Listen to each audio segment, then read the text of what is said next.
Welcome to the Winged Wheel Podcast. Here to talk all things hockey are your hosts, Brad Crisco, Ryan Hanna, and Evan Lobsinger.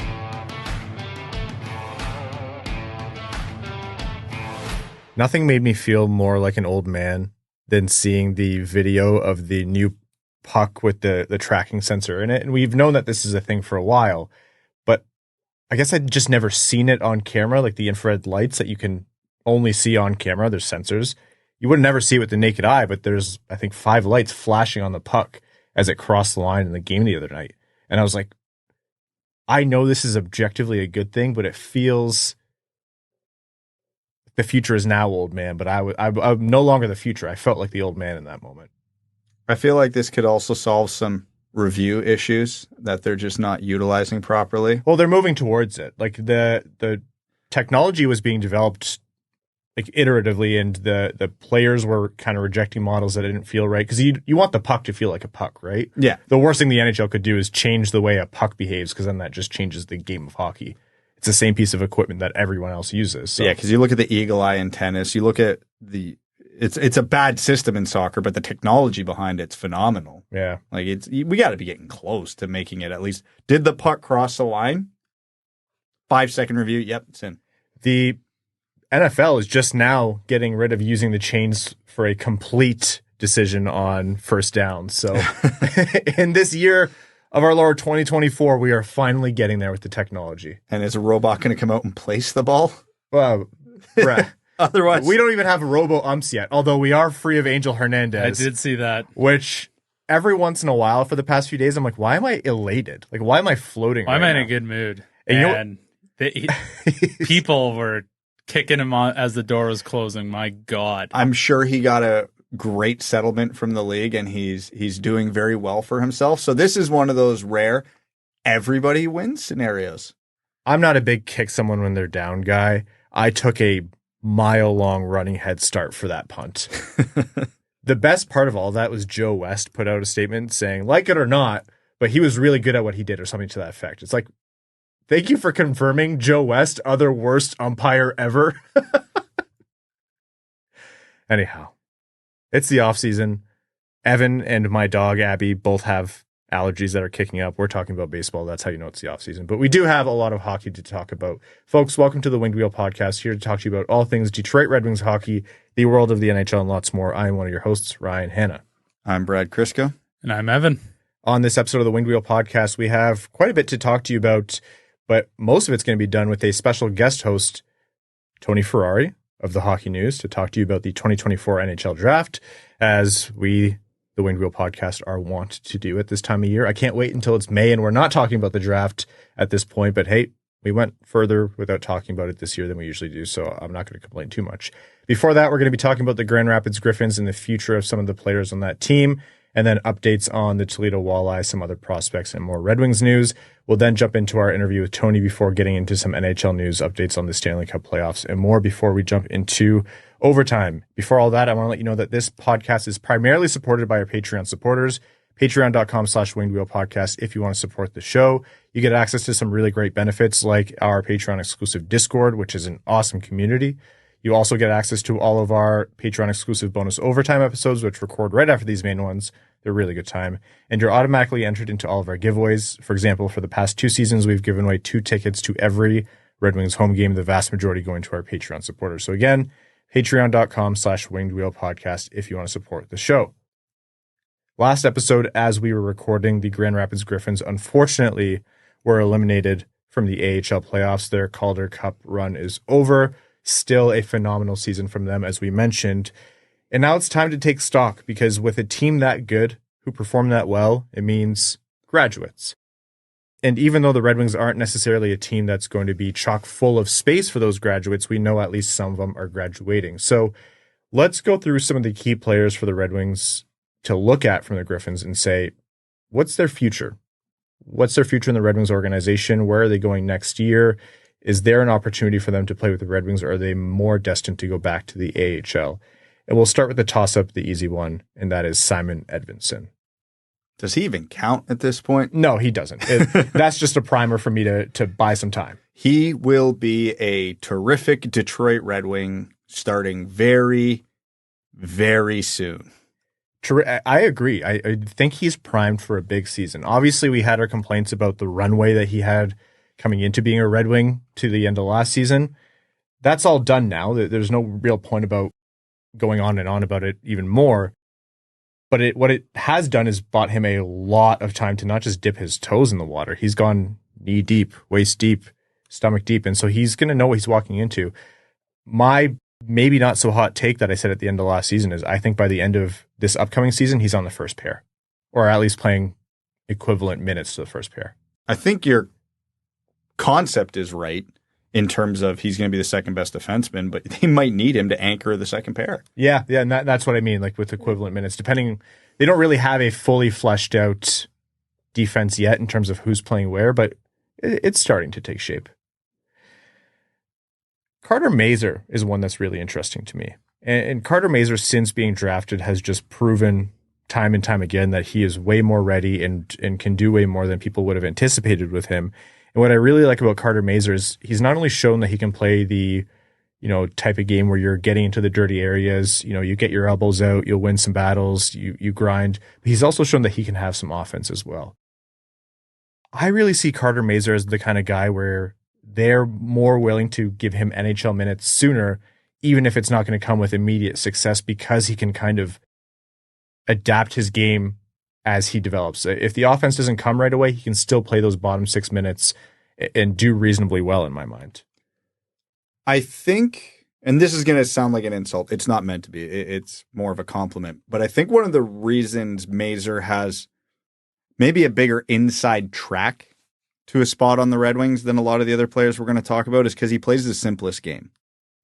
There's not a lot of complicated aspects to his game. Like, there's subtlety to his game and there's talent, but if he's going to succeed in the NHL, is going to play that, quote unquote Zach Hyman role, obviously to a much lesser degree than Zach Hyman, but go to the dirt areas, get to the front of the net. When a talented player gives you the puck, get it in the net. He's got a great shot. He's got good touch around the net. He's got a lot of tenacity. All the traits are there for him to play that role. And that's a role that can succeed on the first line.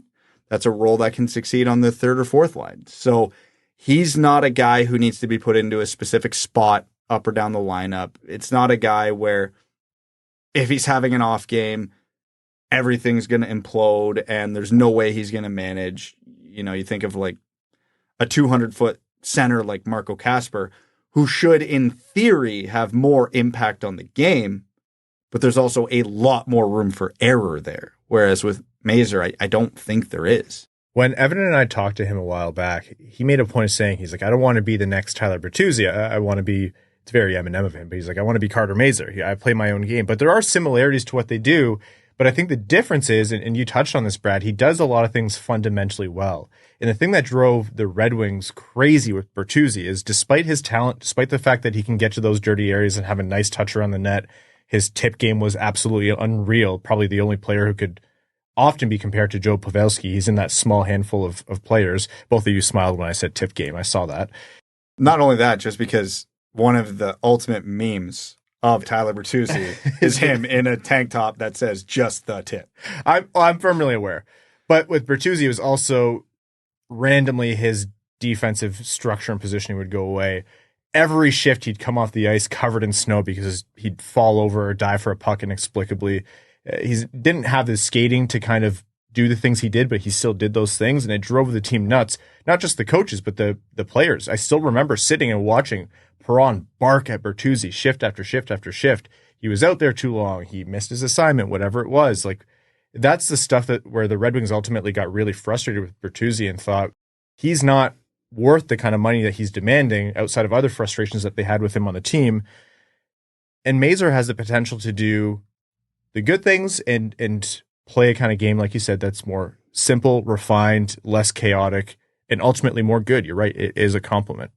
So we're going to continue with the rest of the potential graduates. And I think what I'm going to hear is a lot of guys should be on the Red Wings next season. Well, who's going to not be on the Red Wings at this point? Because he can't. We've talked about this at length numerous times we're going to sit here and talk about how, oh, this guy should be on the Red Wings. This guy should be on the Red Wings. Well, somebody might be good enough, but just won't make it. Well, we should have prefaced this entire conversation with training camp and preseason will determine who's going to be on the team. And the point I was making with Mazur was, I think he's got the inside edge over the other forwards we're going to talk about for the reasons I laid out. Not that he's a lock, as if, Marco Kasper or hell, even Elmer Soderblom comes in and just blows the door off in preseason. Yeah, then sorry, Carter, you're going back to Grand Rapids for another year because there's only so many spots available. But like if we're putting betting lines on who's going to make it of all the forwards in Grand Rapids that aren't, Jonathan Berggren because of the waiver status, I'm probably putting Mazur as the favorite right now. Yeah, the boring answer, you're right, is preseason and training camp are going to dictate most things. And I saw a couple comments to this kind of point on our free agency episode, which we did last, and which was our first of probably a few of those that we'll do, is, okay, all these guys deserve contracts. Where? And it's a great point. And always have that big grain of salt. It just depends on a myriad of things, and you don't know how it's going to fall. Who are they going to trade away? Who are they going to not re-sign? Who are they going to bring in?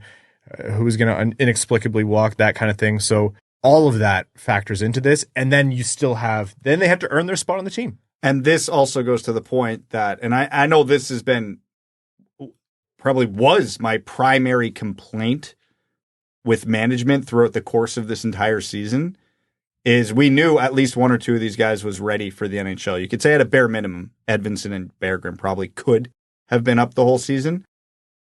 And this logjam was visible a mile away. So there is a scenario now where 4 or 5 of these guys come in and have great camps, great preseasons, and we're sitting here going, they should be on the team, and they can't be because of decisions made last summer. Well, yeah, I understand what you're saying with the signings.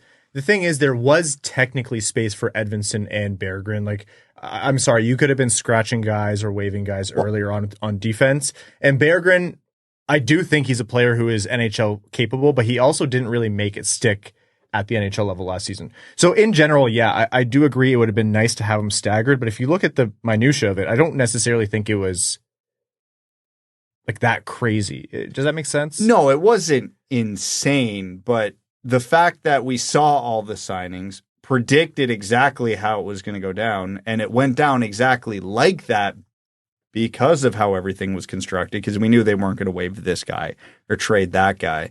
And it ended up being the exact problem we thought it would be. And again, yeah, outside of Edvinsson, I don't think anybody went into camp last year and kicked the doors down, but there was 1 or 2 guys who made a decent case for themselves, and had they been up this year, again, are we sitting here having this same conversation? Probably not, because then we're way more comfortable about giving Albert Johansson a regular shift because Edvinsson's not a rookie. We're way more comfortable with giving maybe Mazur and Kasper a spot because Berggren now has 2 seasons under his belt, or however you want to break it down, right? So I agree. I think Edmonton's really the one where you can point to it and say the decisions they made are what left them out and caused them to make, I think, the wrong decision with Edvinsson. And based on what we've heard as well, I think the team was both surprised by Edvinsson and how good his camp was after shoulder surgery, and how poorly it turned out with Hall and Petrie. So I think if they had a redo, they'd redo that one.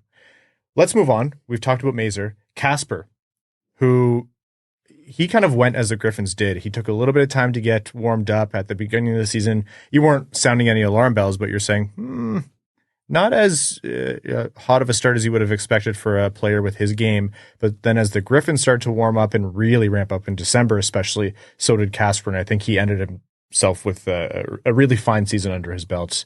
And he's a player who I think isn't a guarantee, but could make noise at camp as well. Kasper's been basically exactly as advertised so far. And I think the hill that he has to overcome in preseason and training camp to earn a spot on the team is he's got to score. He has to. We seen it come along as the season went on in Grand Rapids, because he offensively he had a rough start to the season. Mm-hmm.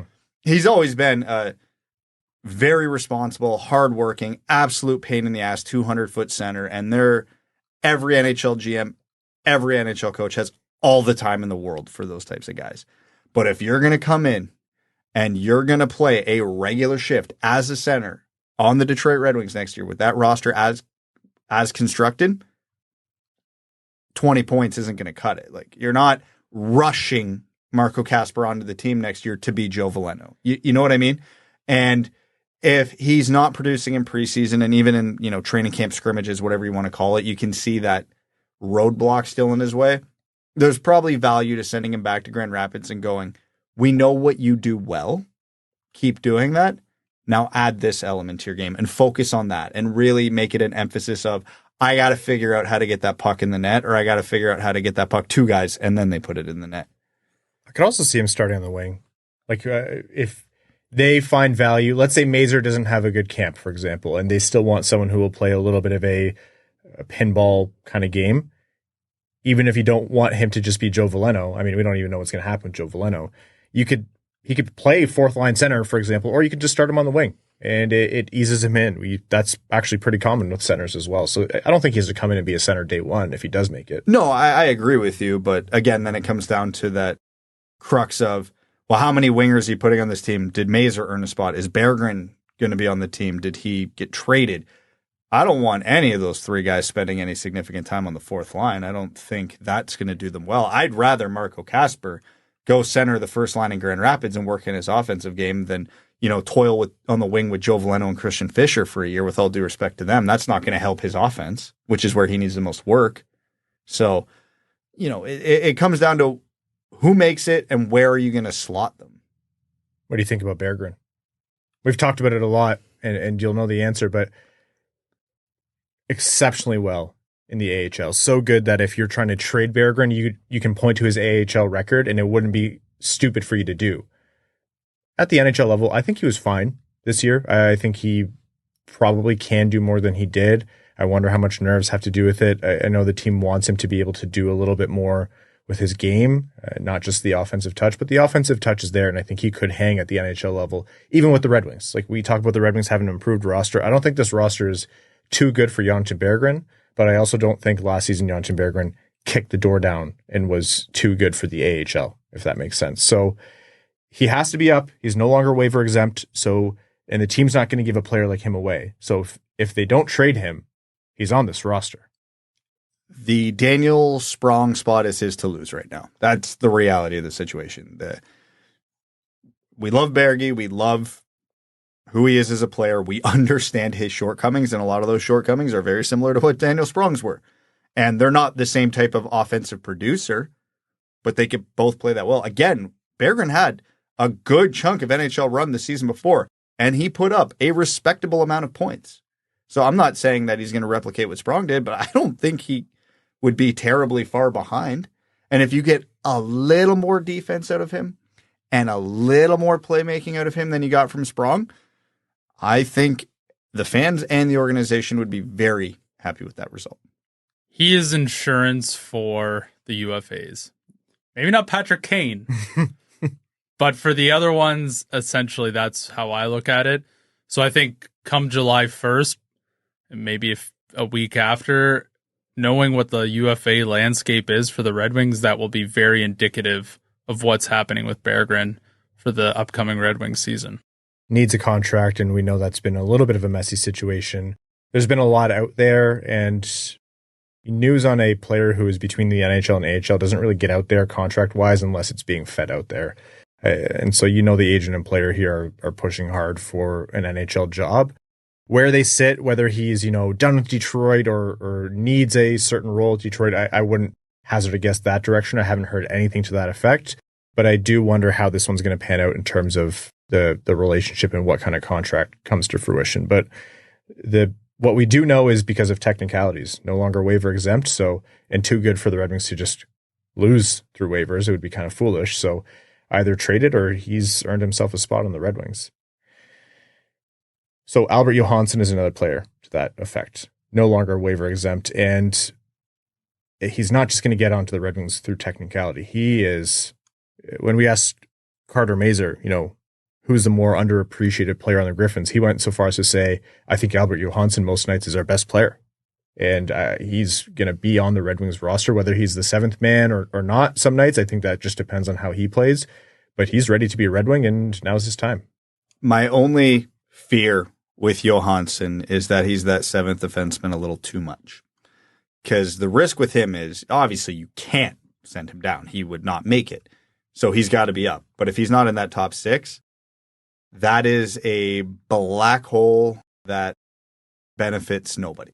I think young defensemen take time, man. And but they have to play to develop. Yeah, but you can't tell me that he can't outcompete some of those guys in the bottom. That's what pairing. I'm saying. I think he'll be on that bottom pairing at least some of the time. Yeah, I'm not saying he needs to play 82 games. I understand he's a rookie defenseman, and he's a defenseman who lacks like some elite traits. He gets by because he's very, very smart on the ice. How he processes the game is going to be how he succeeds. But that's not something he's going to learn from the press box. And again, man, you just described Nick Lidstrom. Yeah. Now, hold on. Look into the camera and just say it, Evan. Yeah, you got to look into the camera. Put yourself on the record. Evan Lobsinger says Albert Johansson is Nick Lidstrom. But reps are what's going to help him. And I understand the Red Wings want to compete for a playoff spot. And I understand he's going to have bad nights. And then if he has to spend a game in the press box after that to, learn something, sure. And that's what I mean. Yeah. I don't mean I disagree that it better not be every other game, though. That better be every third or fourth game at most. I mean, they were benching Hall, who just got a 3-year contract for most of the end of the season. So when I say I disagree, I mean, it's not bad for him to come in and out, even if another player is technically better, just so he can, sitting in the press box and learning, like outside of goalie, defense is one of the hardest positions to get up to speed in at the NHL level. And I say that because I played defense and Evan played defense, and you're a cherry picking forward, Brad. So it's just a little bit of bias there. But genuinely, like it takes time. There are going to be nights where he is out and, someone, whoever the sacrificial lamb is on defense for the Red Wings that given time of the season is in, and people are going to be angry about it. We might be angry about it, but it's in the end, it'll turn out okay in my mind. If it's like, 60 games, then that's a different story. But I doubt that'll be the case. He's just done way too well in Grand Rapids. I mean, his reputation is excellent with both coaching staffs. His name has been brought up multiple years by Steve Yzerman that he's had a good year.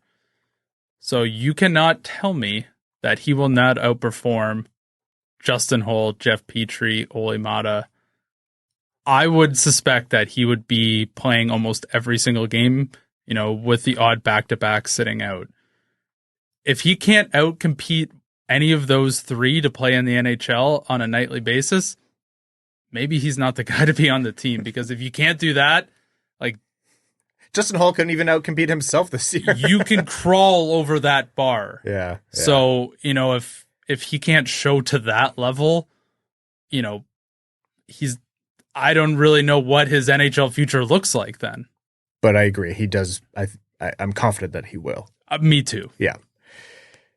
Soderblom is a guy who comes up a lot, and, he's almost been written off, and we're probably guilty of this too, because he had his time with the Red Wings. He made the team out of camp surprisingly, and then just because of injury and because of pace and conditioning, he couldn't really hang at the NHL level for a full season, and then just hasn't made it stick at the NHL level since. Has just been a primarily AHL player. And he's made some noise at points last season, and people ask about him a lot, saying, why are we no longer talking about him? And the simple answer to that before we address the player is just too many players have moved ahead, have been drafted, or have performed well. But I don't think it's out of the realm of possibility that Soderblom comes in and has a good camp and then, makes noise again for a Red Wing spot. I hate saying this because it's been a narrative since the day he's been drafted, and it's stupid, but now it's starting to come in the light. He's got to figure out what he is. His offense has not been nearly good enough to be the skill player that he tries to be. He did not produce that well in the AHL this year. He got outproduced by a lot of Griffins. And it's not that he's devoid of talent, but what he showed this year in the AHL is not enough to be an offensive player in the NHL. But he has the benefit of being 6'1", So if he can embrace a bottom six role and start embracing some bottom six traits, there are still paths to the NHL for him. But something has to give here. For what he is, he's got to be a point per game in the AHL, or he's got to figure out how to be a role player. because there's no in-between path. And right now, I think he's stuck in that in-between. So those are the players that we primarily think of with the Griffins, and there's other ones in here who we haven't talked about. William Wallinder, there's Amadeus Lombardi, there's Shai Buyam, Nate Danielson, now technically a Griffin. There's other, like, these players are going to come in, and a lot of them, how their camp goes is going to dictate it. But then you really get into the realm of there's only so many spots. I would be shocked if Amadeus Lombardi came in and had a great camp. I'd be shocked if he still played for the Red Wings, because he still has so much development to do in terms of his physical game and his size and his ability to hang at the pro level. That way, the skill is not really in question there.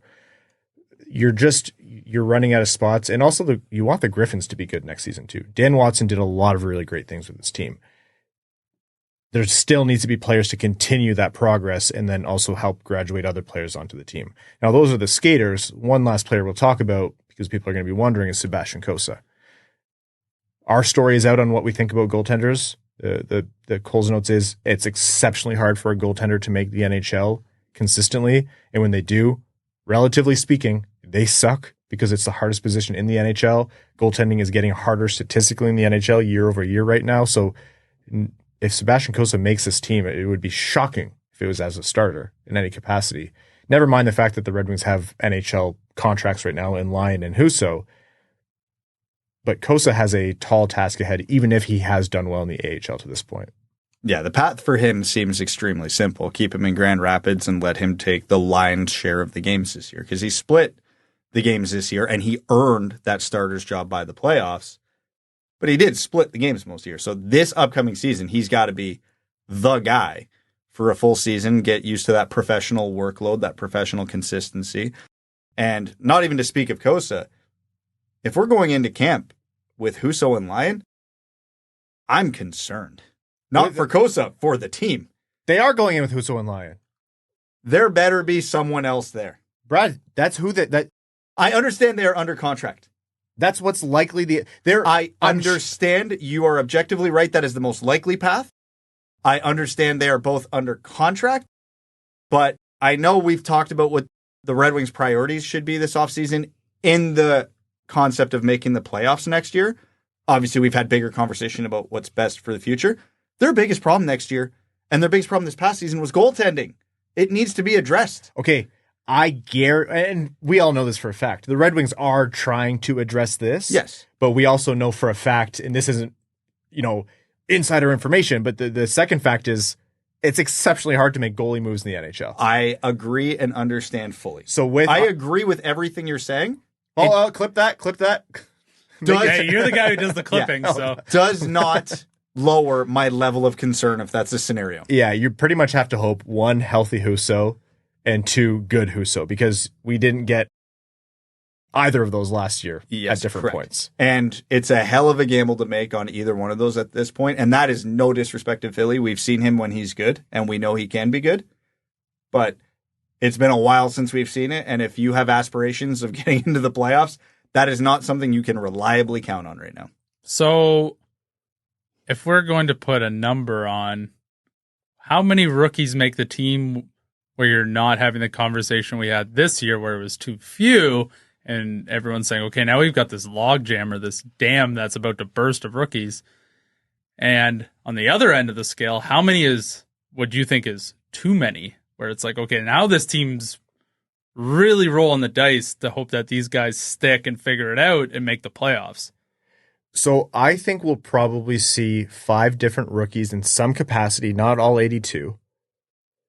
Okay, so maybe I should rephrase my question. How many rookies will be on the opening night where you're somewhere on that spectrum of number? So I think if we take trades out of the debate, we can confidently say 3 is the minimum. Edvinsson, Johansson, Berggren. And again, I'm giving an inside track to Mazur right now, so I think the number is 4. Because right now, Berggren and Edvinsson, though technically rookies, don't feel like it. And I think that's the mindset the team's likely to have. So Johansson and Mazur come in as quote-unquote the fresh faces. Again, could Danielson or Kasper or maybe even a longer shot Soderblom unseat that Mazur spot? Sure, could see it. Could they just roll with the 3? That might be the most likely scenario, but my number right now is I think 4 is what's going to happen. I'd be comfortable with 5, but I don't think the team would be. So 2.5 is kind of that like break point where if they only have 2, they've clearly done something and they haven't really addressed the graduation issue. If they have 2 on opening night short of multiple trades, I'm raising all the same concerns I had last summer. Like, what is the long-term plan here? Well, if it's 2, that means there has to be a trade because that means Berggren was traded, right? Because 100%. Yeah. But then that means it's Edvinsson and Johansson. They don't have a single rookie forward. Okay, but here's my thing. With Edvinsson this season, I was like, this defense is dog water, and he's ready. We know that. With the forwards this year, I'm all for graduating them as long as they have a sufficiently good camp. But there's no Edvinsson at forward for me this year where I could wait until halfway through the season to see Mazur really stick, for example.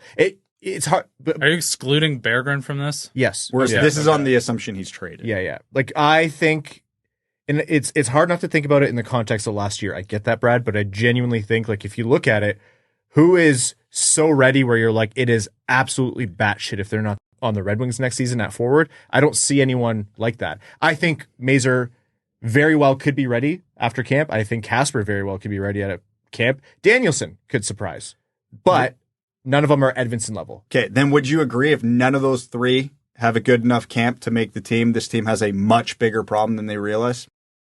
Well, then we're basically saying that the players they drafted aren't good enough. Exactly. Which is a huge issue. No, I think that's a little dramatic, though. No, that would mean 3 years and I'm talking about Kasper here, 3 years for a 9th overall pick to crack the roster. While a 9th overall pick who played professional hockey before he was drafted. Okay, but what if he just takes 20 games and he plays 62 after that?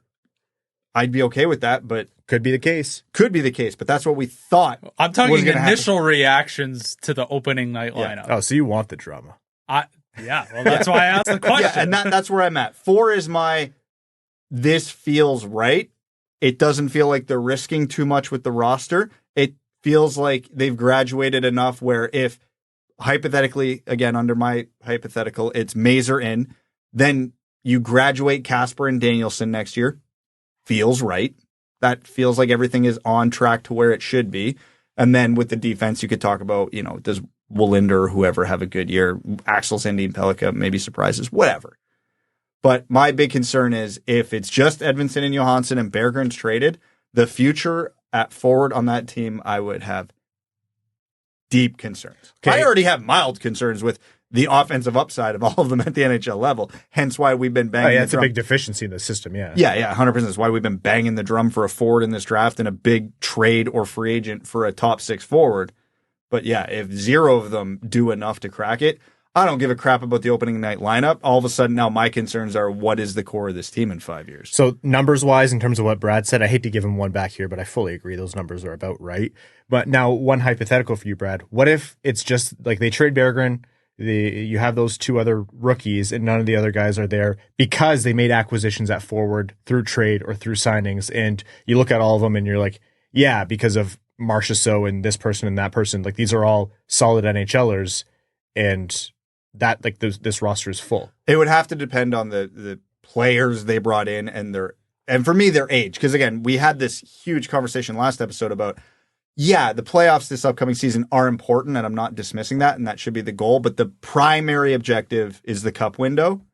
So, yeah, if you bring in a Marchessault and a Stamkos and a who the hell ever, but you're still sitting there going, your only rookies next year are Johansson and Edvinsson, that's still a problem. Probably a good question to ask again August 1st. Well, yeah, that trades, free agency, a million things could come up between now and then. This is all just as the situation stands now, fully understanding that's probably not how it's sitting October 1st. Okay, so we settled on it's not likely for Cossa then. Yeah. I'm going to say probably not. But hey, if he comes in and earns himself some games at a camp, that is probably best likely case scenario. Anything beyond that is like, wow, he just did something phenomenal.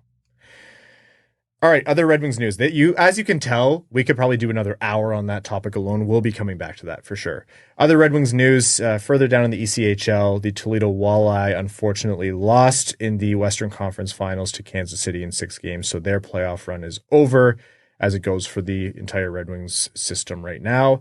And also, Saturday, June 1st, teams have to sign a certain list of players to an ELC by 5 p.m. Eastern on Saturday, June 1st. Otherwise, they lose their exclusive rights to those players. Tanias Mathurin, Theodor Niederbach, and Jan Bednar are those 3 players for the Red Wings. So you're not really hearing their names a lot. We'll see what happens with them. They're not massive needle-moving situations in any case. Okay, we are going to take a quick break before we come back and chat with Tony Ferrari. But first, we want to let you know that this episode of the Winged Wheel podcast is proudly brought to you by Labatt Blue Light. Created in 1983, this premium light Canadian Pilsner is a delicately balanced beer brewed with Cascade hops and a blend of malt. It's fresh, crisp, and brewed to the highest quality standards. There's a little bit of Canadian kindness in every sip of Labatt Blue Light. How did it get in there? They're Canadian. That's how. You can spread the love yourself by sharing a Labatt. And when you do share a Labatt, you're not just sharing a beer. You're sharing an experience that'll pair with anything from hockey to a hoedown. So next time you're watching a hockey with your buds, be sure to share a Labatt, because while you might not all root for the same team, although we on this podcast do hope you're rooting for the Red Wings, you can all enjoy a Labatt Blue Light. We honestly love going to games in Detroit and seeing Labatt being the beer that fans clamor for all over the arena. It's a reliable beer and great to have in your hand when celebrating a goal. So head to the link in the description of this episode or the one you see on your screen to find Labatt in stores near you today. You must be 21 or older, and as always, enjoy responsibly. Welcome back. We talked Red Wings prospects in the system. Let's talk 2024 NHL Draft prospects. Instead of a profile, we'll bring in one of the pros, Tony Ferrari of the Hockey News, and excellent draft analyst. Great conversation with him to get you primed for the upcoming 2024 NHL Draft. Enjoy this conversation. Tony, your favorite time of year, man, where I'm sure your inbox is flooded with DMs, and as we were talking about before, you have to start to listen to the takes of people who haven't been paying attention to the draft class all year like you have. So how are you holding up? I'm good. It's my favorite time of year. It's a busy season, but it means I get to talk to you guys. And this year I didn't have to talk to you guys too early. So it's a good thing for you guys as well. No. I do appreciate you coming to our aid, though, because we were laughing before where previous years we obviously would be focusing on prospects pretty early, and we'd just be able to rip off whatever prospect profile we wanted.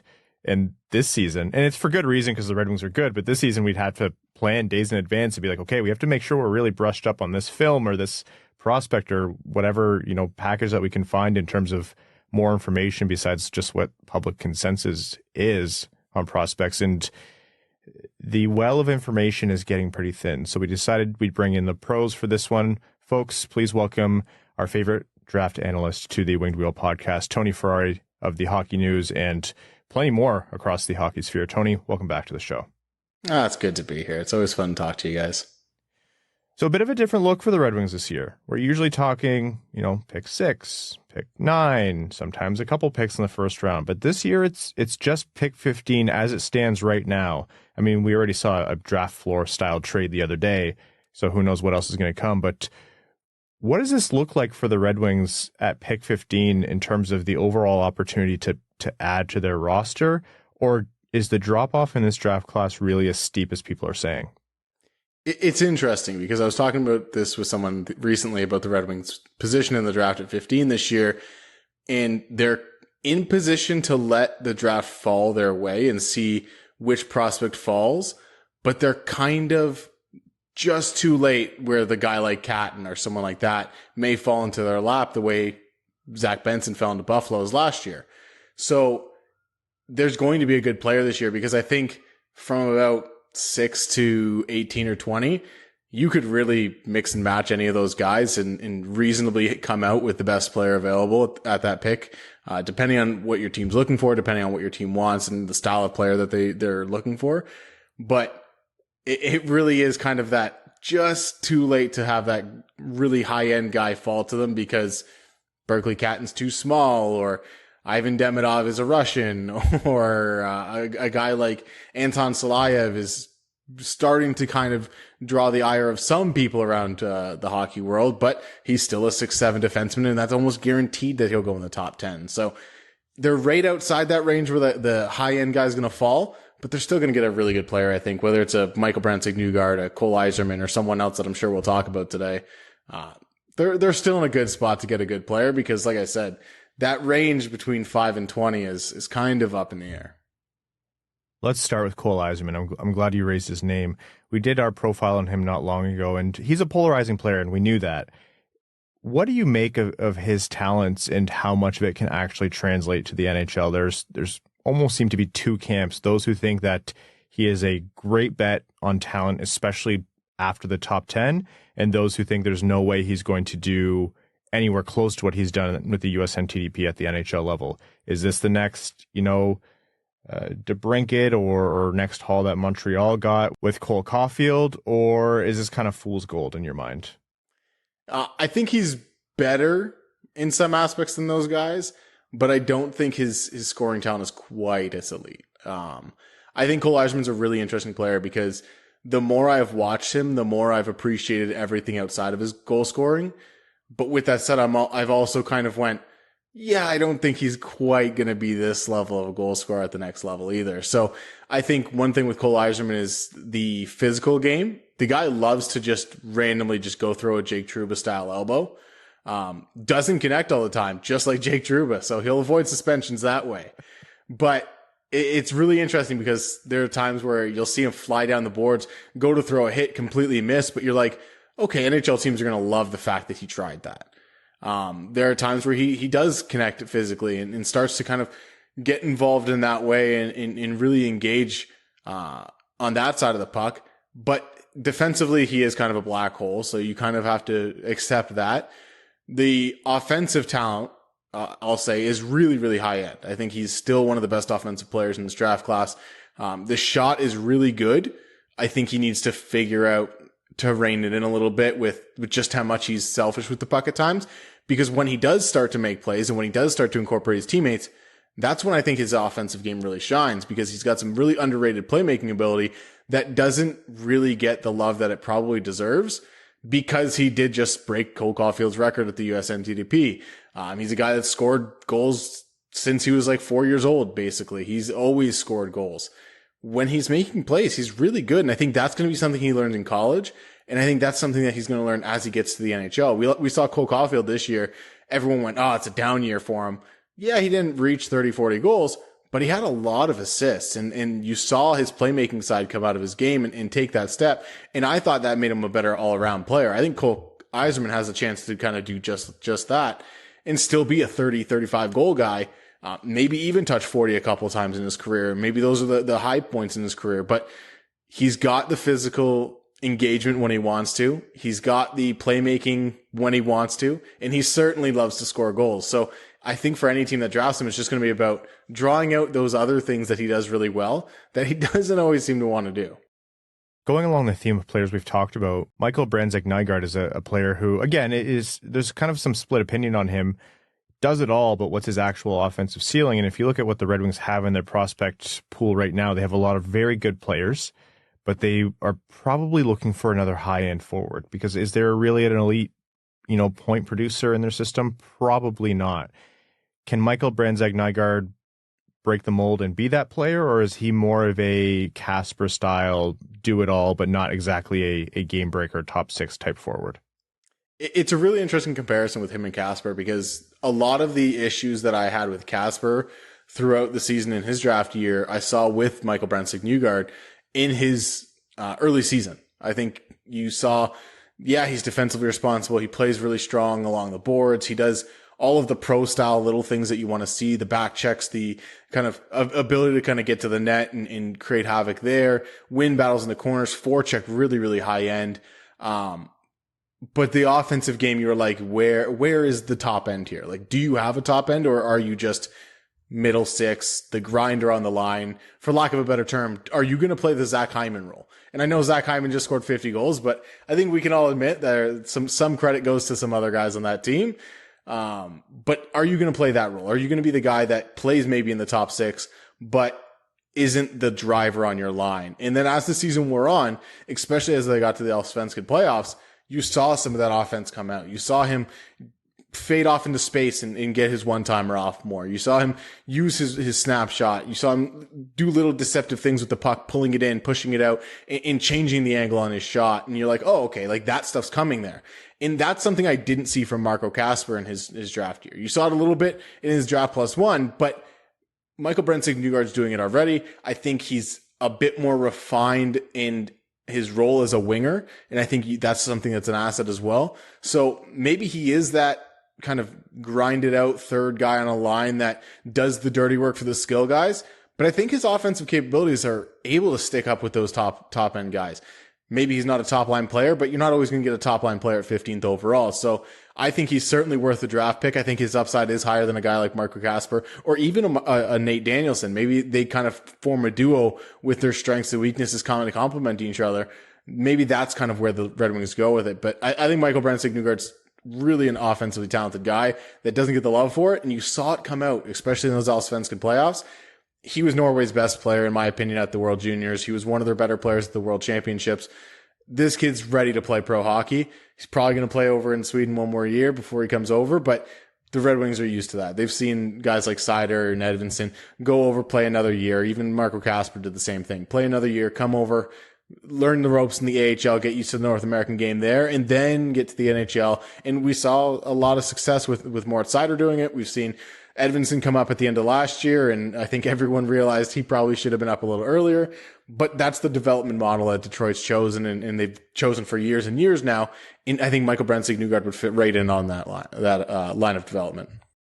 A player that you'll be familiar with pretty closely is Liam Greentree, obviously from the Spitfires. We made the joke when we did our profile on him is that the folks are probably going to be scared of Michael Rasmussen 2.0. And Michael Rasmussen has turned into a useful player for the Red Wings, but not what they thought he would be when they took him at 9th overall.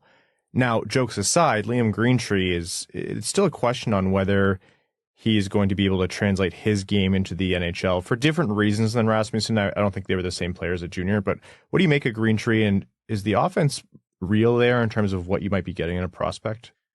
Liam Greentree is one of the most interesting prospects in this draft class to me because I've had him as high as 11 on my board. I think that's where he was, maybe even 9 when I released my pre-U18 rankings.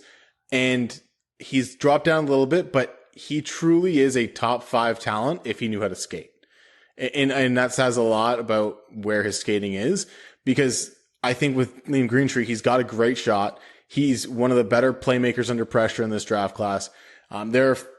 There may not be another player in this draft class that I've seen make more plays from their knees, make more plays with a defender draped on their back. This kid protects the puck at an elite level. He's able to do it in space. He's not that typical slightly bigger forward who can't skate that just crashes the net a la Michael Rasmussen. He's a guy that does things out in space. He's a playmaker. I think he has a lot of potential as a guy that's able to make havoc in the middle of the ice. And that's really where you want to see a guy like this. He plays on the wing. He's not a center, so that's always a downgrade, but that also allows him to hide the skating deficiencies a little bit more. So I think Liam Greentree is an incredibly talented player. Skating has been something that I think NHL teams over the last 10 years or so have proven that you're able to kind of get by. And this kid's ability to kind of play without the skating has just been fantastic this year. Whether it's a defenseman just barreling down on him and kind of trying to blow him up or ride on his back and try to steal the puck that way, Liam Greentree just kind of plays through it. And he's a guy that we watch in the playoffs every year. There are guys that make plays with a defender on them. There's guys that will be holding the one defender off with his arm and kind of deking and trying to push the puck into space for his teammate with the other hand and the puck on his stick. Liam Greentree does all of that stuff. So I think there is a pretty high ceiling for Liam Greentree. But if that skating never comes and he isn't able to do what he's doing now already with the strength he has at the OHL level in the NHL, that's where you start to get a worry. So I think he's a risk, but he's a risk that I think has a very fixable flaw. And it's really the only flaw he has. Like defensively, he's fairly engaged. His biggest weakness in the defensive zone is that skating, and he's not always able to get to his spots. But when he is kind of set up in the defensive zone. He's almost a better defender when the play is hemmed in his own zone. That's when he's able to get himself out of trouble. It's defending in transition that he kind of falters behind on. So if he can get that skating even just to a league average level, he very well could be a top 5 player in this draft class. Asking him to get to that average level is a little bit of a question mark, though. And then one more player before I ask for some broader thoughts, and this is one of note for a couple of reasons, but Tkachuk is someone that a lot of people are focusing on. I mean, the reputation obviously precedes him, quite literally, with his father, but Tkachuk, I think, is a player who could be in Detroit's range, maybe, although Calgary might have something to say about that. But who is he as a player, and how much of a potential guy is there behind just the name that people are focusing on? I think he's a really good player. He's been kind of near that 10 to 15 range on my board most of the year. And he's not the most skilled. He's not the fastest. He's not the best shooter. He's not the best playmaker, but he outworks every single person on the ice, no matter who's on the ice with him. And he's really taken strides in all those areas. I know a lot of people have credited his shot. He's scored a ton of goals in the WHL this year. He is a very good shooter. I think his playmaking is better. I think there are so many, I kind of look back at Brad Lambert in his draft year and I go, man, there are so many opportunities wasted by his teammates. And while it's completely different situations, completely different players, Tkachuk suffers from that as well. There are so many times I watch him set up a backdoor tap in or just a beautiful pass across the seam and his teammate just fires it 5 feet wide, or Cody sees it over the net and different things like that. And you're like, oh man, like that was a great pass by Tkachuk. That was a great setup. He's, again, the hardest worker. He's not the biggest guy, but he'll go into a corner and outwork just about anybody. He understands how to leverage body position, which I think is just one of those things that you learn as a I don't want to say as a son of a former NHLer, but you can tell that Jerome McGinley's play style has rubbed off on him in a way, because he does all the little things well. He does all the things that he goes to practice and Jerome doesn't like something he does. Jerome's going to say something after practice. And in this case, Tkachuk has taken all that really to his heart and done it all. He's followed through and become the hardest worker on the ice. The skill is there. Once in a while, I think he takes on defenders one-on-one a little too often sometimes, but you saw at the World Under 18s how he was able to kind of take that individuality out of his game in a way and become a full-on team player. And he was probably Canada's best player at that tournament. That wasn't an underage player in Porter Martone or Gavin McKenna. So I think he's a really, really high-end player. I would love to see him go to Detroit because I think he'd fit right in on that top 6. I don't think he's there, but I think he'd be a great fit in that range. So I've thrown some players at you here that, we've talked about and that I know the fan base is thinking about. What other players in your mind, because I know you have a really good eye and ear for the Red Wings as a team and how the organization's doing, what other players are realistic in Detroit's range and do you think would be a great get for them at pick 15? It's interesting because, like I said, there is that kind of big group of guys who could be anywhere in the draft class. That 5 to 20 range is really out there. Tkachuk is a guy that I think would be awesome there, but I don't think he's there. Liam Greentree probably is there, but maybe there's a better name on the board. Does a Berkeley Catton fall? I don't think so. But there's a couple Russians and Igor Chernyshov, who is kind of like Tkachuk, but the European version. Really hard worker, plays the game the right way, understands how to get into the spots. He already has so many pro tendencies. You really like to see that. But that offensive upside, you kind of question it sometimes. And I think that's where he's at. Michael Brandsegg-Nygard would be my guy at 15 if I was picking for Detroit right now. Just doing up a mock draft if I were to do it right now. Teddy Stiga is a guy that I think should be recognized a ton more. He's a guy that I've been high on all season long. Absolutely fantastic player. Works his tail end off harder than just about anybody on the ice. A little bit undersized, but doesn't play like it. There are so many guys that you worry about being undersized. Even a guy like Berkeley Catton, you worry about his size because sometimes when he goes into the corners, he can get dominated physically. Teddy Stiga is not going to get dominated physically. He's going to outwork everybody. He's kind of the American Tkachuk in that way. And he's a guy that you can get down to that 15 to 20 range, I think, because teams aren't really looking at him on that USNDTP team because everyone's looking at Cole Eiserman. Everyone's looking at James Haggins, who's eligible next year.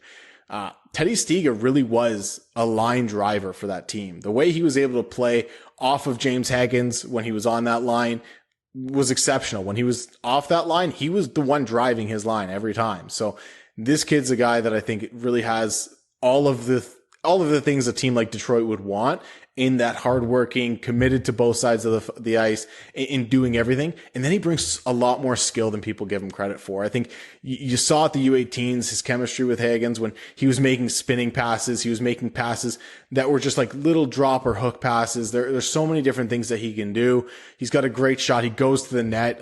There was one play earlier in the year where he fired the puck from just inside the faceoff dot, and then he beat both defenders to the puck and buried the rebound. Like, he just does things like that you're like, okay, like, I don't want to use the term like he's got that dog in him, but this dude's got that dog in him. Like, he really is that guy. So I think he's probably a guy that I look at in that range and at least go, maybe he is a guy that I consider, because I look at him in Cole Eiserman right now, and for me, it's a conversation at least between the two of them. Someone who we haven't talked about a lot on the podcast, but is a name that's worth mentioning because there's a ton of talent, but probably more risk than anyone else in this draft, is Trevor Connolly. A lot of people have him mocked right in Detroit's range. I think you had him, at 21 in your own rankings. Incredibly talented player, incredibly, well documented and troublesome off ice history.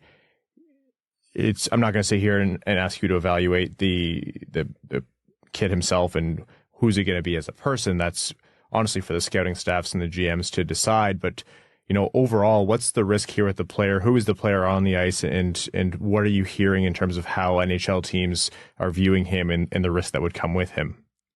He's an interesting one because talent-wise, he's probably closer to a top 15 guy. I think he really is a top 10 pick, maybe even, if there's not all these things that go around with him. I think from some teams I've talked to, some teams are like, yeah, if he's in the second round, I'll take him. Like, that's the kind of risk they're willing to take. There are other teams that are like, he's moved on. He's grown up. He was 14 or 15 when a lot of these incidents occurred. And the problem is that there was a plural in the incidents because there has been more than one. I know that one has been the big one that's been talked about. But there have been a couple others. And that's the big thing with him is, okay, you've made a mistake and then you made a different mistake, which was completely separate. And then you made another mistake that was maybe a response to some bullying or something. There's just so much noise around him right now off the ice.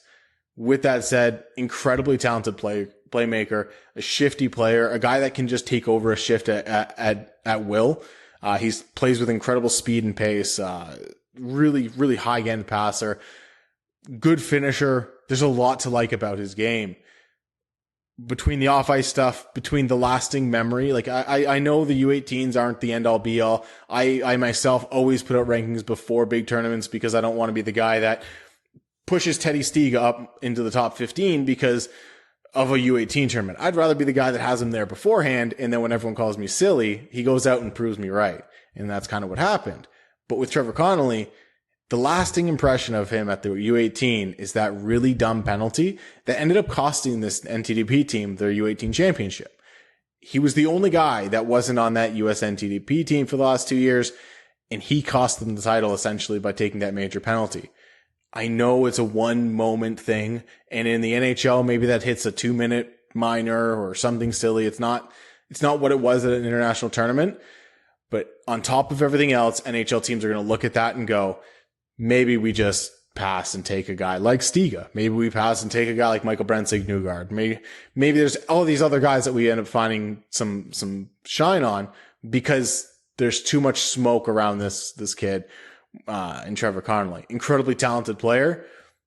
If a team's willing to talk to him and they truly believe that he's moved on, and I've talked to a lot of people, including his agent, his people around him, people that are on the team that he's on now, and a lot of people say, like, this kid's matured a lot over the last couple of years. He's taken steps to become not only a better player, but a better person. I know he's doing a lot with the BIPOC community to try to help raise hockey in those communities and become an ambassador for them. But there's the past issues, the smoke around him, everything that goes on, it's still there. And teams are going to consider that. And some team may get a guy that in the second round that ends up being a top 10 talent in this draft class. It's just the off-ice stuff is going to kind of push him down the board a little bit. So I'm going to bring a topic to you, which is a little bit of a fool's errand, and we do it every year because it's fun, and it's talking about trading up to get your guy.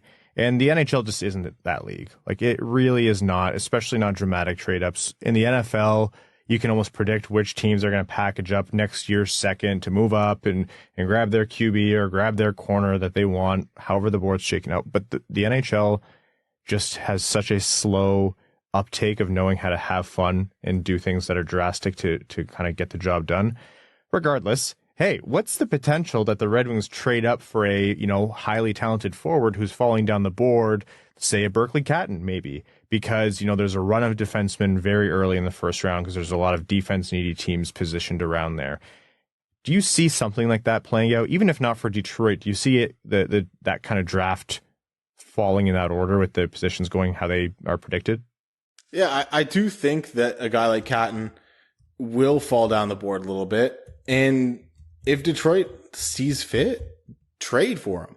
I think they're a team that has a lot of prospects. I know you guys have talked about this a number of times. I've talked about it myself. Not all of them are going to make it. Not all of them are going to be able to be signed to contracts. And not all of them are going to be able to play in your AHL system. You need to have veterans down there as well to fill spots. Do you want a guy that was drafted in the second or third round playing in the ECHL for multiple years? Do you see fit where there's a situation where, now maybe we have too many guys? And I think that's kind of the situation Detroit's running into because they have one of the deepest, if not the deepest prospect pools in the entire NHL. That top end is where they're lacking. So maybe packaging this year's second round pick with the first round pick to move up 3-4 spots if Berkeley Catton falls to 11 or 12. That's, in my opinion, this is the draft to do it in because a guy like Berkeley Catton's going to fall because everyone falls in love with Anton Salayev and Artem Levchinov needs to go up there and Zane Parekh needs to go up there and all these other defensemen. That pushes a guy like Berkeley Catton or even a guy like Tisha Ginla down to 11, down to 12. Maybe that's where you start to go, let's just go get our guy because Detroit needs that high-end guy. They've got Nate Danielson. That's going to be their second-line center of the future, hopefully. They've got Marco Kasper, who's going to be their third-line center of the future. They're kind of building this team to have a lot of depth, and we saw that with the free agent signings. We saw that with the team this year. They were a deep team. They found scoring from just about everywhere. But when it came down to needing a goal, you had Lucas Raymond fighting off the world to score it. And you didn't really have anyone helping him out. I know Dylan Larkin was hurt down the stretch, and there were different things that kind of factored into that, but you still need another guy. I think Lucas Raymond's going to be a fantastic player, is a fantastic player. I love the kid, but I think you need that high-end elite scorer. If Berkeley Catton's there, package your second round pick, maybe trade next year's second round pick or something, or heck, even Detroit's on the upswing. If you want to package this year's first round pick and maybe 2025, like you're expecting or 2026, you're expecting to compete for those years. If you want to move on into the top 10, maybe that's something you do. Is it going to happen? No, the NHL's silly. They don't do fun stuff like that, but we should see it more often because a team like Detroit, they're in that spot. Maybe they look at it and they go, maybe William Wallander doesn't fit into our plans long term. Maybe a first round pick and William Wallander moves us into the 11th spot or the 12th spot. You could also trade from the picks you've already made. So I think Detroit's certainly in position to do that. I would do that because I think NHL teams need to be more bold in those situations. Will it happen? Probably not. Fun to dream about, though. Something that's more realistic, I think, is teams who take stock of where they are in the draft. And I think this happens later on in the first round, but they take stock of what they have at, pick 21 and they say, yeah, none of the guys that we're crazy about are here. Nothing really fell to us. And a lot of these guys we know will be available at 29, 38, that kind of thing. And they trade back. Tougher sell to say that's going to happen at 15, but I'm wondering what your take is on, would you see that as a shrewd move for the right offer for Detroit? Or do you kind of see it more as, no matter which way this draft board falls, there is going to be a good high-end player that they should be adding to their system at 15? I think in most drafts, I'd say, yeah, trade back, get the assets. And you certainly could if a team like Chicago, who's at 18 now after that trade with the New York Islanders, which was super confusing, and I didn't quite understand the timing of it. I feel like the other shoe is going to drop on that one. That's my thing, right? Like there's got to be something else, whether it's a player that they take back later on or whatever it may be. Yeah, like Detroit could trade back to 18 if they've got 3 guys there at 15. And Chicago's like, we really want Anton Salayev, who fell. And Detroit's like, we don't really need that massive Russian defenseman. We've got our defensive core kind of built up. And while you certainly never can stop adding defensemen because you always need more defensemen, Detroit's kind of in that position to go, yeah, we'll drop down 3 spots and we'll get Brandsegg-Nygard at 18 if he's there still, because we have 3 guys on our board that we absolutely love. We're fine moving down the few spots. So I think it's a possibility. And I think moving down a couple spots is likelier than moving up, as unfortunately as unfun as that is. But I think it is kind of in the cards possibly. But at 15, you're going to get a guy that you're going to really like. So I think probably they end up sticking at that spot unless they trade it for an established NHL player, which is still a possibility, I think. I'm not going to do the thing that everyone asks, which is who's this year's Braden Point, but I will do the thing where I ask you, are there any kind of second round picks or players in that range that you think have potentially high upside, but they're in the second round for a reason, but that folks should be targeting? Or is there like a Stankoven type this year, for example? I think that's a little bit less of a crummy question to ask. Well, first of all, the Braden Point this year is Berkeley Catton. That's fairly established. I think even Brad or you mentioned it on a recent podcast. But as for the guy that should get more love than he is, and if you look at my draft board, he's in the top 10. If you look at a lot of other draft boards, he's in the second round. Alphonse Frey is an absolutely fantastic defenseman. And if you're able to draft him in the second round, I think you laugh because you may have the second or third best defenseman in this entire draft class. This is a kid that has all the offensive potential in the world. He manipulates players, plays with so much skill and deception and creativity. You kind of have that already in a Axel Sandin-Pellikka. But in the second round, if you can add another guy like that, you do. Because Alphonse Frey didn't get all the love that he should have at the World Under-18s. It was so funny every time you watch that broadcast. Everyone was like, look at how many minutes Leo Salim Wallenius is playing. He's leading the team. And then you look at the box score and you're like, except Alphonse Frey has played 2 more minutes than him so far. And it was that throughout the entire tournament. Alphonse Frey was kind of the backbone of that team defensively, even though he wasn't getting the public hype. He's a guy that I think defensively there are some issues, but he's a battler. He's a guy that gets in there. He's a gamer. I've seen him tie up guys' sticks. He's not the most physical player. He's not going to go and battle through contact in a corner or something. He's going to go in there and try to slip the puck out and squeak it out that way. So I think he does a lot of things that you want to see undersized defensemen do. But he's going to go probably in the second round. And if you can get him there, I think it's probably the steal of the draft. I think, in my opinion, he's a top 10 pick, top 15 at least, talent-wise. But he's probably going to go in the second round because everyone seems to be fixated on a different Swedish defenseman this year. Are there any players outside of who we've talked about that you're really fixated on that you think isn't getting enough love outside of him? Like, could be first round, could be second round, or who's the Tony Ferrari guy this year? Alphonse Frey is definitely the guy this year. Him or Teddy Stiga. I've been big on Liam Greentree all year. It's been fun to watch everyone start to come around on Liam Greentree, and everyone at the start of the year was like, it's just because you're in Windsor. I'm like, no, believe me, like, if I wasn't in Windsor, I'd be saying the same thing about this guy. But I think the player I'll talk about here is Adam Juracek. He's a guy that we haven't heard from since the World Juniors, when he unfortunately had a pretty bad leg injury. But I talked to his agent recently, Alan Walsh, and he should be ready for rookie camp in the summer. He's a guy that I think had all of the tools to be the best or the second best defenseman in this draft class. But that injury kind of puts him out of sight, out of mind. He's great skater, a very good puck mover. He's maybe not as much of a psychopath as his brother is. I think David Juracek was a bit more of a heat-seeking missile, whereas Adam Juracek doesn't quite have the same size, but he's still growing. He's much younger than his brother was in this draft year, if I'm not mistaken. And he's a guy that understands how to just attack play wherever it is. He's a great skater offensively. His ability to kind of walk the blue line and find passing lanes and shooting lanes is really high end. And I've seen him on boards as low as in the late 20s, even in the second round. And it's like, this guy's still an incredibly talented player. We just haven't seen him all year. So I think he's a guy that probably deserves a lot more love. And if he's there at the end of this first round, start of the second round, he's a guy I at least consider going, what's it going to take to get the 34th overall pick or the 37th overall pick and go get him, because if he's still there, again, like I said, he's potential to be one of the top 2 or 3 defensemen in this draft class. All right, folks, this has been 2024 NHL Draft Talk with Tony Ferrari, who has done us the massive favor of bringing us up to speed. Tony, let us know where we can find your work. You can find all my work at thehockeynews.com. Follow me on Twitter at @TonyFerrari.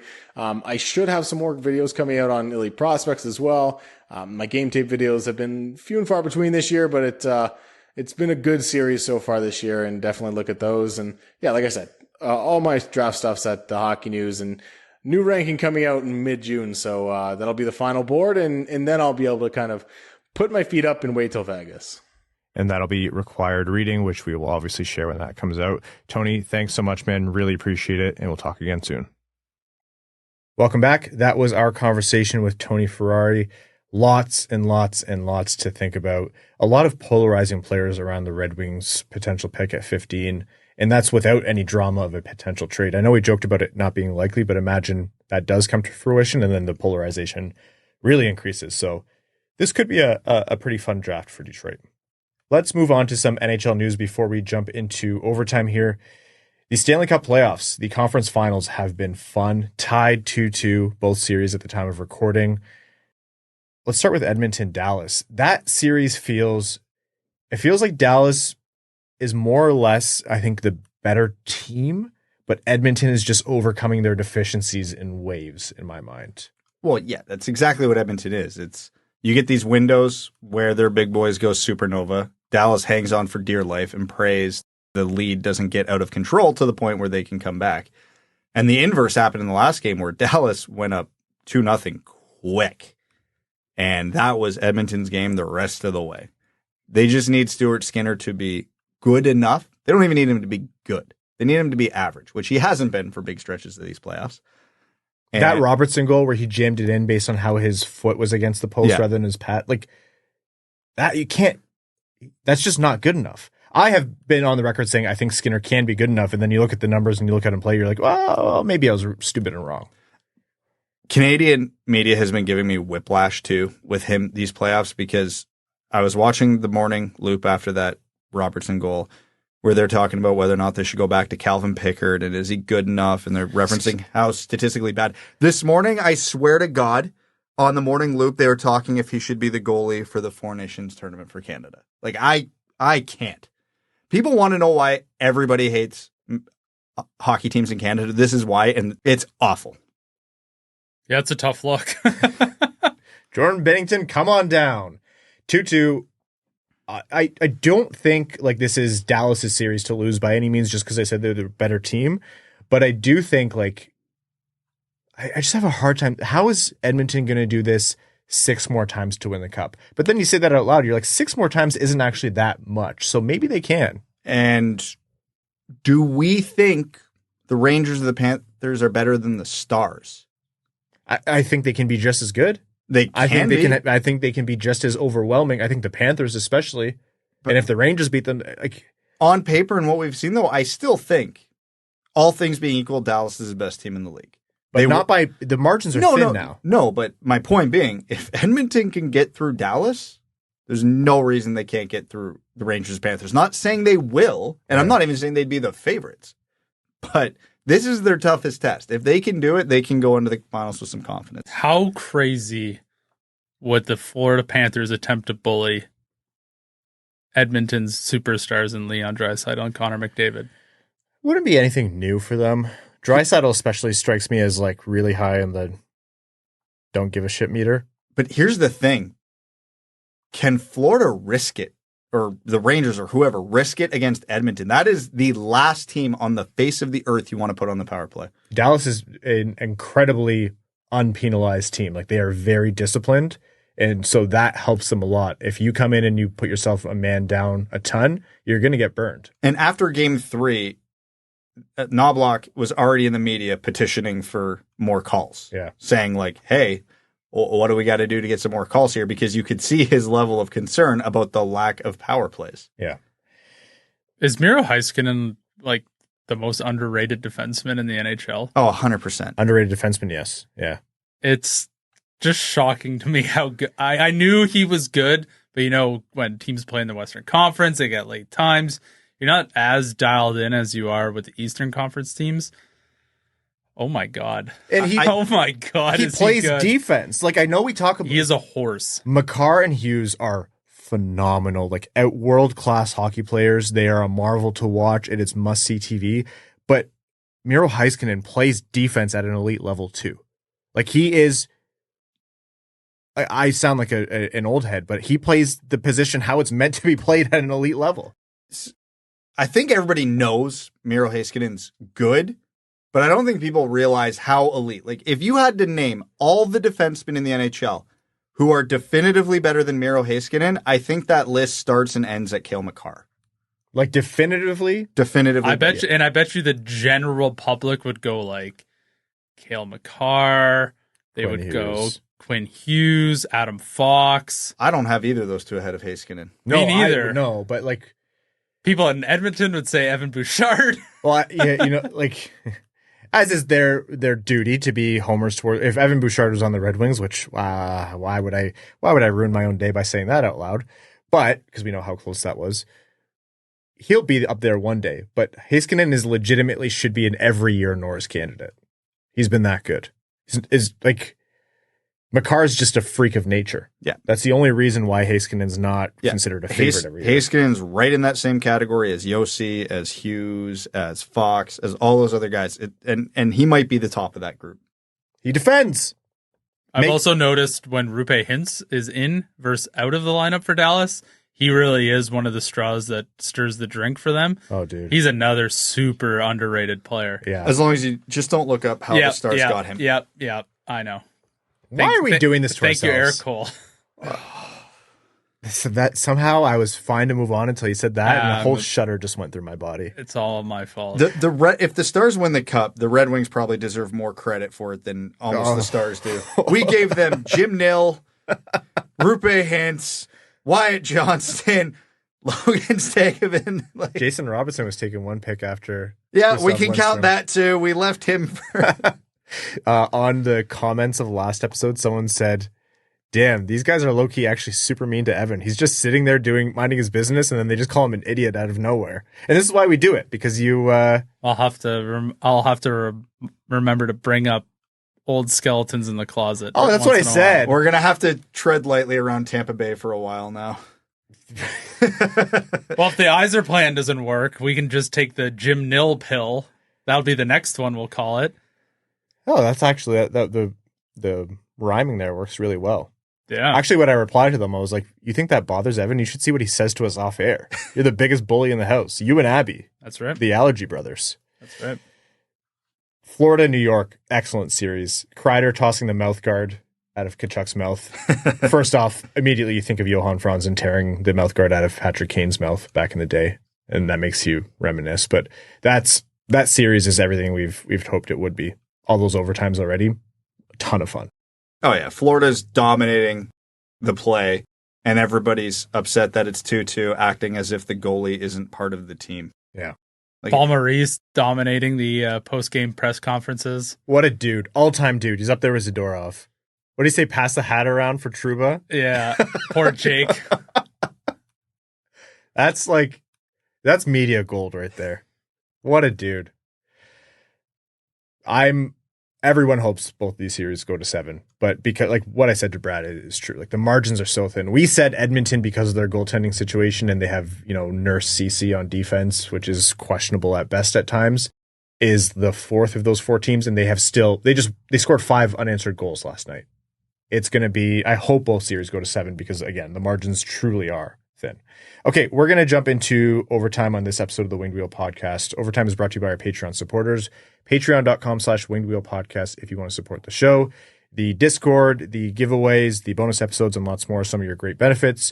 You also help us produce and run this show during the off season and continue to make it bigger and better. You allow us to support the Jamie Daniels Foundation through Winged Wheel Podcast Nights in partnership with the Detroit Red Wings and the Grand Rapids Griffins. You also allow us to produce some really great content like Expected by Whom, hosted by Sean Shapiro and Prashanth Iyer. Give them a follow and check them out. So again, patreon.com/wingedwheelpodcast. Some questions from our patrons. Jarzilla says, if we don't think we'll be in a cup window in the next 3 to 4 years, why would it be a big deal to give Kane some term and let this legend retire in the winged wheel? It's a good point in general, but you have to remember you'll want the cap flexibility heading into those years. Like, you don't want the cap flexibility to start right in your cup window. You have to lead into it, right? We have been and will continue to be preaching how the Red Wings need to acquire a superstar player. We'll use Mitch Marner's example here. If the Red Wings traded for Mitch Marner tomorrow, do they win the Stanley Cup this year? No, of course not. But you don't know when those players are going to be available, so you damn well better be in a position to acquire them when they are. And if you have $0 in cap space and an $8, $9, $10, $11 million superstar becomes available, you better have a way to make it work. Like, imagine Barkov was available this year. Exactly. You have to maintain the cap flexibility to make a move when it comes available. Because that move could appear in the air a month from now. It might take 3 years or anywhere in between. And that has to be in the back of your head at all times. For a future episode, Mikko Rantanen. Yeah. Billable Hours, the eternal winner, says, I'm curious to hear your thoughts on the impact of ownership on an NHL team's performance and operations. We hear stories of owners like Melnick, Ballard, the Aquilinis, Morello being cancers to their respective teams in the past, while I mostly hear praise for owners like Foley and Vidic and Illich. Mostly seem to draw grumbling and some complaining, especially from Tigers fans. If you guys could choose the traits you would want to see most in an ownership group for the Wings, what would you most want to see? Disengaged. Deep pockets and the ability to stay quiet. Managing an NHL team is an exceptionally difficult thing to do. And why on earth would you think it's statistically likely that a billionaire would also happen to have the mind to run an NHL team?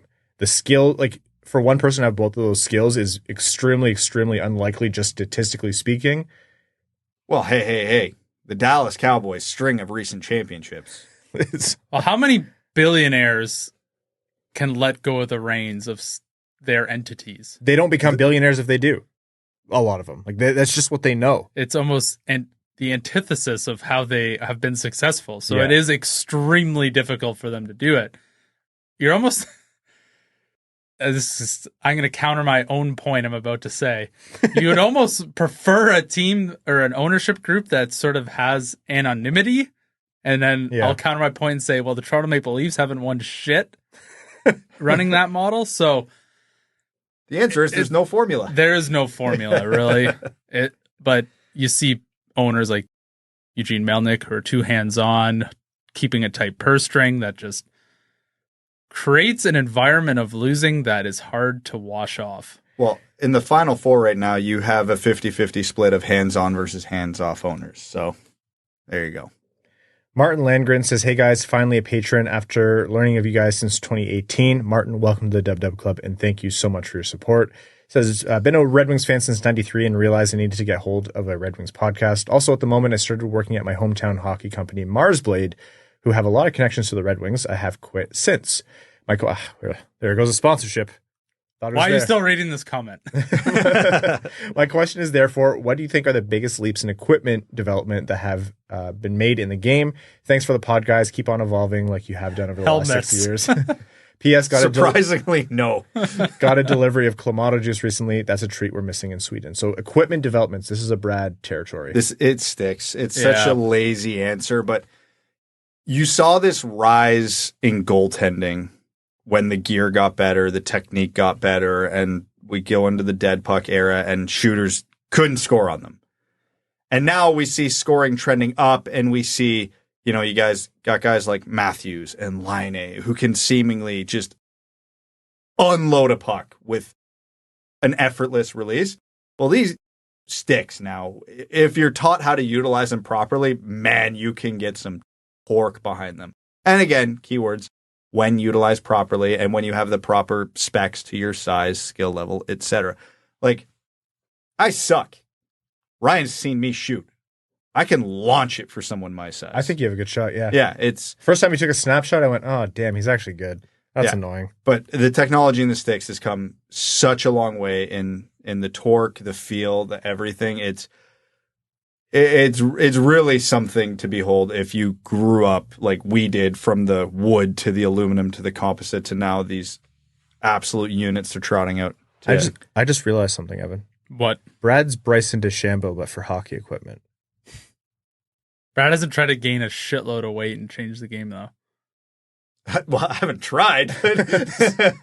Well, he gained some weight, but they run around. He drives him to hockey practice a lot. That is true.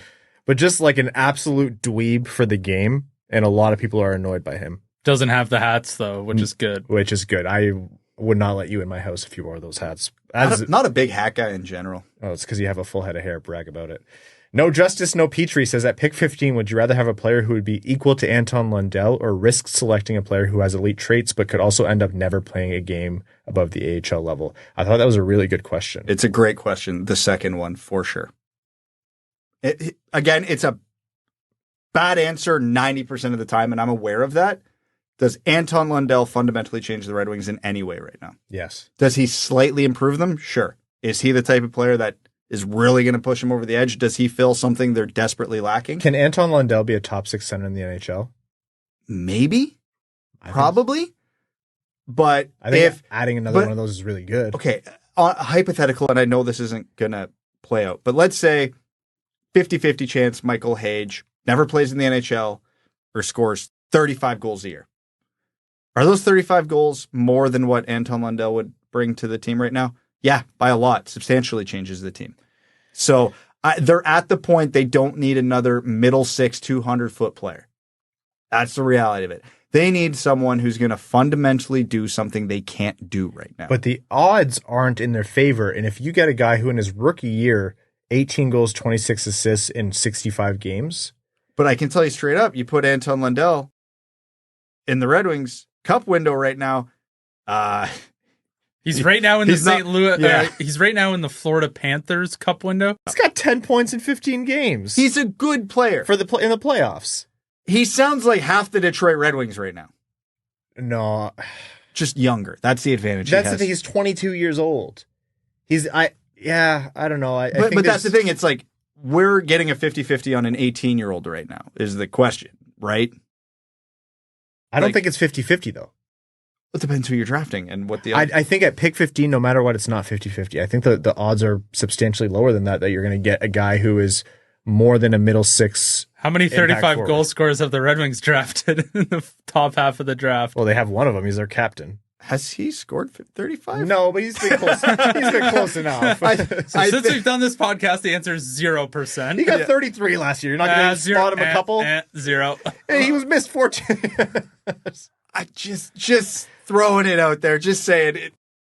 I'm willing to take the chance at this point because do you know who could be Anton Lundell? Marco Kasper, Nate Danielson. Yeah. I don't know. I do think it's a good question, though. I think those margins are tight. And honestly, I think Anton Lundell's probably a good result for Marco Kasper at this point. So yeah. Well, okay. We're going to wrap up this episode of the Winged Wheel Podcast and record our Patreon exclusive overtime. Thank you all so very much for tuning in. Thank you to Labatt Blue Light for sponsoring this episode. And thank you to all of our new listeners. Welcome to the show and listeners of old. Appreciate you staying with us over the off season. Additionally, to all of our Patreon supporters, we could not do this without you. Patreon.com/Winged Wheel Podcast. If you want to join the Dub Club, and if Patreon's not for you, but you still want to support, leave a rating wherever you get your shows. Spotify, Apple Podcasts, YouTube, give it a little thumbs up, subscribe, wherever you get your podcasts. It really does help. So thank you again to all of you for supporting us. Our name level supporters on Patreon, we can't thank you enough. Arjun Shankar, Yves Bartels on behalf of the Sarah Grand Foundation, Akefer, Samuel Soderholm, Icon, Victor Zetterberg, Ryan, Brad, I'm swallowing, Hannah, Glenn Brabham, Croner's Left Knee, Ashley Van Conant, Sea Lion, Keenan O'Donohue, Yanni Burgers, Meals on Wheels, Matthew M. Rice, Admiral Matt S. of the Cheesebag Navy, Avery Sloppy Seconds, Beep, Carl Brutanen Nanaluski, Carl Provi, Citizen High Five, Clip Clop Nene, Connor Scobie, Craig Kibble, Denny's Gamer Girl, Dirk Enstam, Cider, Dickens, formerly Marlon Winchester, DJ Denton, God Creatives, Give Blood, Fight Probert, Goose Looney's Drinking Club, Hockeytown Love, Hockeytown Matt, Hassam Al Qassem, Jay Gollum, Jacob Turner, Jeff Pridemore, Joel Miranda, Jonathan Miller, Kalen Wood, Marcus, Matt Keeler, Matt McKay, Michael Edlund, R.A., Rawl, Pud S. Klein, Scott Martin, Skeletor, Screen Lube, Stoli 70 Wingnut, that's what I appreciate about you. Utah Storm and Mormons, Wallman's Elite Dancing D, Eiserman Stan, General Andy Bohan of the Cheesebag Army, Sam Bankson, AB, Adam Rose, All Motor No Hands, Axel, Sandy Pelka, Bellingham Acid Balls, Brad Simmons, Call Me Big Chungus when you back that thing up, Chi-Town Wings fan, Chimkum Nuggets, Chuck Buff Chest, the Tarpless Goon, Commander Ben Barron of the Cheeseback Space Force, Connor Leighton, Corey Prida, Darren Fick, Datsuk's Dirty Deke, Eric Nance, Evans Fourth Putt, Frank Stanley, Gene Sullivan, Griffey Boy, James Pridemore, Jeremiah Dobo, JM Rhapsody, Joey Jojo Shabadoo, John Evans, Derogatory, John Ingles, Josh Yelton, Kevin McCracken, Known Petrie Truther, the Mexinadian, Quaz, Les Grossman's Ungodly Firestorm, Linda Hull, Michigan Boy Navs Country, Ophelia, Salt Lake Sugar Girlie, Sean Mason, Steven, The Hodag, The Hat 123. This episode is sponsored by Twisters, Tom, Eiserplanner, Spectre, Throw the Road Puss, Wings fan in St. Louis, Scott, and your second favorite patron. Thank you all so very much. We'll talk to you Sunday. Thanks for tuning in to the Winged Wheel Podcast. Be sure to check out wingedwheelpodcast.com, where you can subscribe to the show on iTunes, Spotify, or wherever you get your podcasts. You'll also find links to other ways to support the show, such as Patreon, official podcast apparel, and more. And don't forget to follow the show on Twitter at Winged Wheel Pod. And of course, the hosts at Brad Crisco, at Ryan Hanna WWP, and at Hockey Town Evan.